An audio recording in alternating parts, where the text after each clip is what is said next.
क्या आप जानते हैं भगवान राम की सबसे बड़ी भक्त शबरी कौन थी?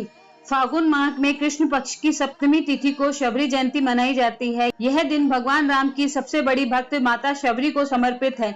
इस दिन शबरी माला की पूजा करने का विधान है। माता शबरी की पूजा अर्चना करने से भगवान राम की कृपा प्राप्त होती है। तो चलिए जानते हैं कौन थी माता शबरी। ग्रंथों में मिलने वाली कथा के अनुसार माता शबरी भगवान श्री राम की परम भक्त थी।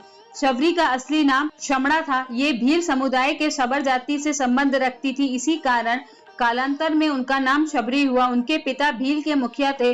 उन्होंने शमड़ा का विवाह एक भील कुमार से तय किया था। विवाह से पहले परंपरा के अनुसार कई सौ पशुओं की बलि देने के लिए लाया गया, जिन्हें देख शमड़ा का हृदय द्रवित हो उठा कि यह कैसी परंपरा है जिसके कारण बेजुबान और निर्दोष जानवरों की हत्या की जाती है। इसी कारणवश शबरी अपने विवाह से एक दिन पूर्व भाग गई और दंडकारण्य वन में पहुंच गई। दंडकारण्य में मातंग ऋषि तपस्या किया करते थे। शमड़ा उनकी सेवा करना चाहती थी, परंतु वह भील जाति से थी, जिसके कारण उन्हें लगता था कि उनकी सेवा करने का अवसर नहीं मिलेगा।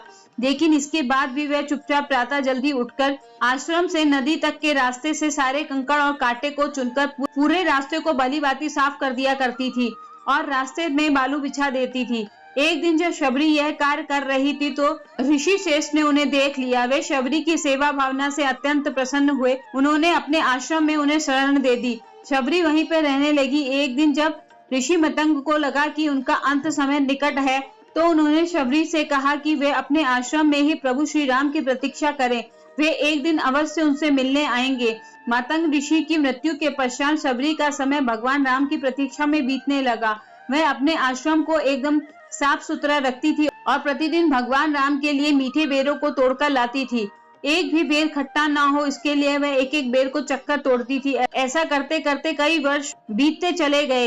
एक दिन शबरी को पता चला कि दो सुंदर युवक उन्हें खोज रहे हैं। वह समझ गई कि उनके प्रभु राम आ गए हैं। अब तक उनका शरीर बहुत वृद्ध हो गया था, परंतु अपने प्रभु राम के आने की खबर सुनते ही उनमें चुस्ती आ गई और वह दौड़ती हुई अपने प्रभु राम के पास पहुंची और उनके पांव धोकर उनको अपनी कुटिया में बैठाया। इसके बाद उन्होंने अपने तोड़े हुए मीठे बेर राम को दिए। भगवान राम ने बड़े प्रेम से वे बेर खाए और अपनी भक्त शबरी की भक्ति को पूर्ण किया। राम जी ने लक्ष्मण को भी बेर खाने के लिए कहा, लेकिन उन्हें छूटे बेर खाने में संकोच हो रहा था। फिर भी अपने भ्राता श्री राम का मन रखने के लिए उन्होंने बेर उठा लिए, लेकिन खाए नहीं। कहा जाता है कि इसी का परिणाम ये हुआ कि जब राम रावण के युद्ध में जब शक्ति बाण का प्रयोग किया गया था तो वह मूर्छित हो गए थे।